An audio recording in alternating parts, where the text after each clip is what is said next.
పదే పదే మనం చేస్తున్న అటెంప్ట్స్తో జగనే బలపడుతూ ఉన్నా కానీ ఇప్పటి వరకు అమలు చేసిన వ్యూహాలు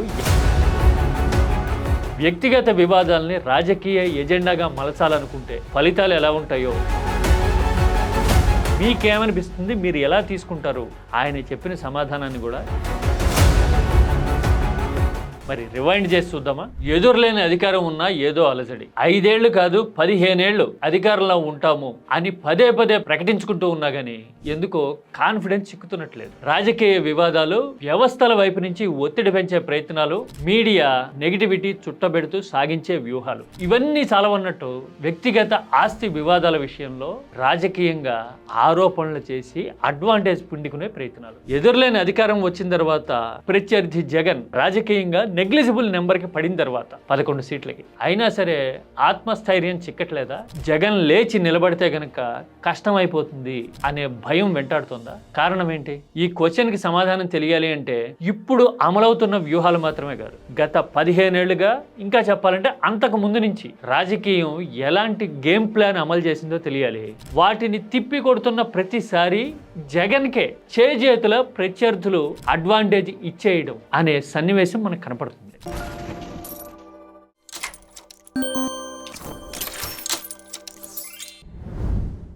నిరంతరం ఏదో ఒక ప్రచారాన్ని లైమ్ లైట్లో ఉంచటం, నెగిటివిటీ జగన్కి చుట్టబెట్టేందుకు ప్రయత్నం చేయటం, ఎట్టి పరిస్థితుల్లోనూ అవకాశం ఇవ్వకూడదు అనే ఆతృత బయట పెట్టుకోవటం రాజకీయ ప్రత్యర్థుల్లో ఇప్పుడు కాదు, వైఎస్ఆర్ జమానా నుంచే కనపడుతుంది కదా.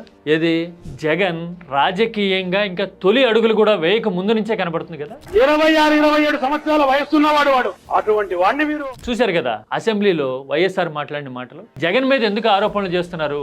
అతను తన వ్యాపారాలేవో తాను చేసుకుని జీవితంలో పైకి వచ్చే ప్రయత్నాల్లో ఉన్నాడు, రాజకీయాల్లోకి ఎందుకు లాగుతున్నారు అని వైఎస్ఆర్ అడగడం చూశాం కదా. చాలా మంది గుర్తుండే ఉంటుంది కదా. ఎందుకని ఇలాంటి అటెంప్ట్స్ జరుగుతాయి? క్లారిటీ ఉన్నప్పుడు, గుండె ధైర్యం ఉన్నప్పుడు, అన్నిటికీ మించి రాజకీయాన్ని బలంగా గుప్పెట బట్టి ప్రభావం చూపగలడు అనుకున్నప్పుడు ప్రత్యర్థుల ఆందోళన ఇలాగే ఉంటుందా? ఎస్, అవును.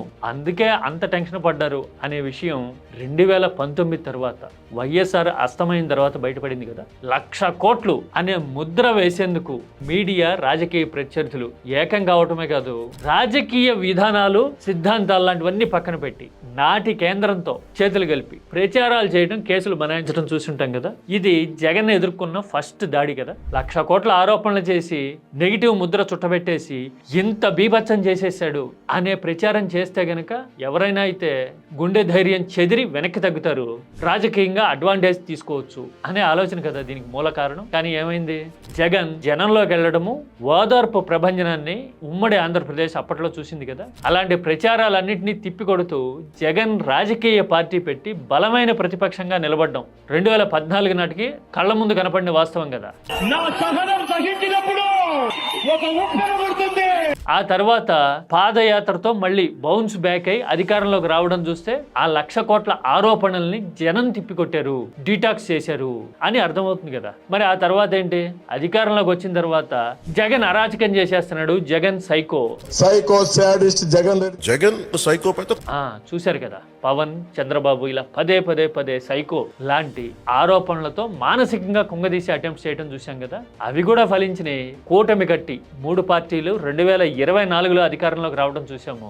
వచ్చిన తర్వాత అనుసరిస్తున్న విధానాలు చూస్తే అంతకు ముందు పరిస్థితులు బెటర్గా ఉన్నాయా అనే ఆలోచన ఆల్రెడీ మొదలవుతా ఉంది అనే చర్చ జరగడం ఏపీలో కనపడుతూ ఉంది కదా. అంటే అరాజకం జరిగిపోయింది, సైకో లాంటి ప్రచారాలకి డీటాక్స్ జనం స్టార్ట్ చేసినట్టున్నారు.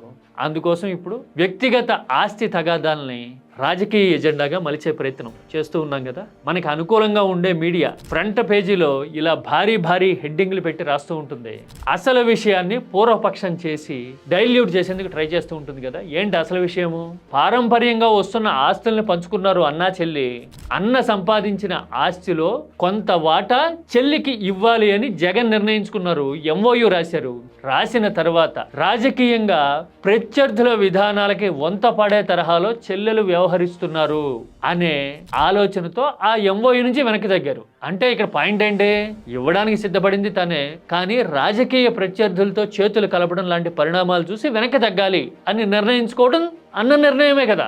ఆస్తి సొంతమైనప్పుడు నిర్ణయం కూడా సొంతమే అయ్యి ఉండొచ్చు కదా. కానీ ఆ వాస్తవాన్ని తొక్కిపెట్టి ఇప్పుడు అన్యాయం చేశాడు అనే ప్రచారాన్ని తెర మీదకి తీసుకురావడానికి ప్రయత్నం చేయడం కనపడతా ఉంది కదా. ఇది చూస్తుంటే ఇలాంటి అటెంప్ట్స్ 2, 3 కాదు, 7, 8 మార్గాల్లో ముందు నుంచి జరుగుతున్నాయి అనే విషయం మనకు అర్థమైపోతుంది కదా. అవేంటో చూద్దామా, లెక్క తీద్దామా? చాలా ఆశ్చర్యంగా అనిపిస్తుంది మనకి. ప్రత్యర్థులు రాజకీయ ఆరోపణలు చేయడం ముందు నుంచి చూస్తూ ఉంటాం కదా. అదే ప్రత్యర్థులు సింగిల్ గా ఫేస్ చేయలేమని కూటమి కట్టడం కూడా కనపడుతుంది కదా. అంటే చేయి కలిపి నిలబడితేనే ప్రభావాన్ని తట్టుకోగలం అని పొత్తులు పెట్టుకోవడం కనపడుతుంది కదా. ఆ తర్వాత వ్యవస్థలన్నీ జగన్ లక్ష్యంగానే, జగన్ కేంద్రంగానే పనిచేయడం చూస్తూ ఉంటాం కదా. శాంతి భద్రతలు కాపాడాల్సిన పరిస్థితులు, మిగతా విషయాలు అన్నిటికంటే కూడా జగన్ కి అనుకూలంగా ఉన్న వాళ్ళని ఎలా కట్టడి చేయాలి అనే దాని మీద పనిచేయడం చూస్తూ ఉన్నాం కదా. ఇక 4వది అయితే మీడియా. అధికారంలో ఉన్న వాళ్ళు ప్రజలకి ఏం చేశారు, ఏం చేస్తున్నారు, పర్ఫార్మెన్స్ ఏంటి, పనితీరేంటి అనే దానికంటే కూడా విపక్షం మీద ఆరోపణలు చేయడానికి, నిరంతరం ఏదో ఒకటి ఎత్తిపోయడానికి ఫ్రంట్ పేజీలో జగన్ని రిలవెంట్ గా ఉంచుతున్నది మీడియానే కదా. ప్రచారం చేసేస్తున్నాము అనుకుని. ఇది 4వది అయితే కేంద్రం స్థాయి నుంచి, ఏది 2010 నాటి పరిస్థితుల నుంచి జగన్ మీద గురిపెట్టి వ్యూహాలు అమలు చేయడం కనబడుతుంది కదా. ఆ తర్వాత రాష్ట్రంలో ఉన్న జగన్ రాజకీయ ప్రత్యర్థులు కూడా ఏకమై కేసులు కట్టడం చూస్తుంటాం కదా. ఇది 6 అనుకుంటే 7 ఈ మధ్య కాలంలో మతపరమైన ఆరోపణలు చేస్తూ రాజకీయంగా అడ్వాంటేజ్ పిండుకోవడానికి విఫలయత్నం చేయడం చూసాం కదా. ఆఖరికి జనం చీకొడుతున్నారు అని అర్థం కావడంతో పాటు ఆరోపణల మూలాలన్నీ సొంత వ్యాపారాల కింద 2009లో మాట్లాడిన ప్రకటనల కింద తేలేసరికి ఇప్పుడు సైలెంట్ అవ్వడం కనపడతా ఉంది కదా. ఈ 7 ఒక ఎత్తు అయితే ఇప్పుడు వ్యక్తిగత ఆస్తి వివాదాలు 8 అనుకోవాలి. జగన్ ఈ ఆరోపణలని, వ్యూహాల్ని ఫేస్ చేసింది ఒకే ఆయుధంతో. ఏంటది?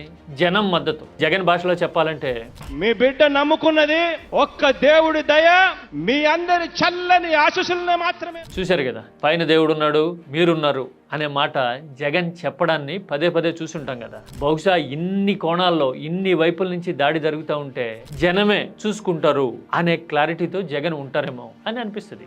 నేను ఇదే విషయం ఒకసారి అడిగితే, ఏంటి అన్ని వైపుల నుంచి ఇంత నెగిటివిటీ, ఇలాంటి ప్రచారాలు జరుగుతూ ఉంటాయి కదా, at the back end of your mind ఏమనిపిస్తుంది మీకు?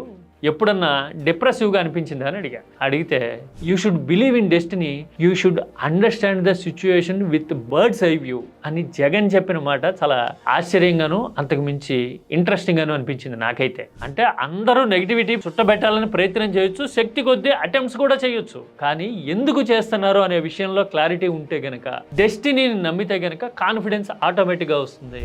బహుశా క్లారిటీ ఉండబట్టే ఎవరు ఎన్ని అటెంప్ట్స్ చేసినా కానీ ప్రజల దగ్గరికి వెళ్ళి తెలుసుకోవాలి అనే క్లారిటీతో జగన్ ఉన్నారా అని అనిపిస్తుంది. మీరే ఉంటారు? ఇలాంటి అటెంప్ట్స్ జరుగుతున్న ప్రతిసారి జగన్ మీద అభిమానం, సింపతి కలిసి ప్రత్యర్థులకి ఎదుర్కొట్టే ఫలితాలు వస్తూ ఉన్నాయా? అటెంప్ట్స్ చేస్తున్న ప్రతిసారి జగన్ రాజకీయంగా బలపడుతున్నారు అనుకోవచ్చా? ఎలా చూడాలి ఈ పరిణామాలు? Any thoughts?